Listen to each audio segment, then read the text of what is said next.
কাজিৰঙাৰ কহৰা আৰক্ষীৰ জালত এটা গভাইত ছাগলী চোৰ খবৰ মতে বোকাখাটৰ সাবজুৰিৰ পৰা ছাগলী চুৰি কৰি AS12AG 7617 নম্বৰৰ ৱেগনৰ বাহনত লৈ উধাও হৈছিল চোৰকেইটা কহৰা আৰক্ষীৰ বেৰিকেড ভাঙি পলায়ন কৰে চোৰকেইটাই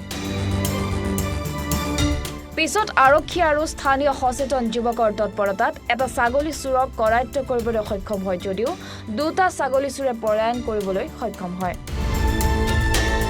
ধৃত চোৰটোৰ নাম শেখ ইছলাম কাজিৰঙাৰ হালধিবাৰীৰ পাহাৰৰ ঘন জংঘলত বাহনসহ তিনিটা ছাগলী লুকুৱাই ৰাখিছিল চোৰকেইটাই উল্লেখ্য যে দীৰ্ঘদিন ধৰি কাজিৰঙা বোকাখাটত ছাগলী চোৰে এক প্ৰকাৰ সন্ত্ৰাসৰ সৃষ্টি কৰি আহিছে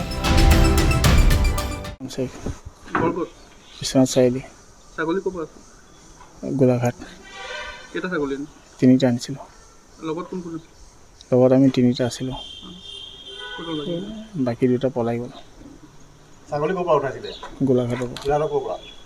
গোলাঘাট জেগাটো মই চিনি নাপাওঁ বেলেগে চিনি পায় ৰাস্তাৰ পৰা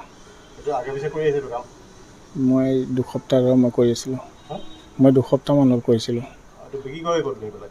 বিক্ৰী চাৰিআলি চতিয়াত মোৰ নামটো ইছলাম শেখ এজনৰ নাম ৰিকি দাস এজনৰ নাম আপোনাৰ মেহবুব আলী গাড়ীখন এখন ময়ে লৈছিলোঁ কিন্তু এগ্ৰিমেণ্ট মানে গাড়ীখন মোৰ নামত নাই গাড়ীখন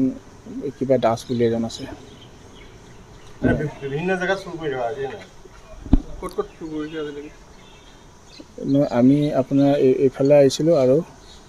আমি আপোনাৰ লখিমপুৰ ফালে কৰিছিলোঁ কিমান দামত বিক্ৰী হয় আপোনাৰ 2500 আজি তিনিটা নিছিলোঁ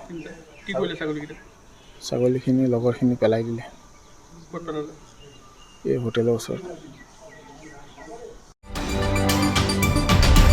bureau report এনিভাৰত 24 Join BSc Nursing and GNM at St. Martha Institute of Nursing, Guwahati under SM Group of Institutions.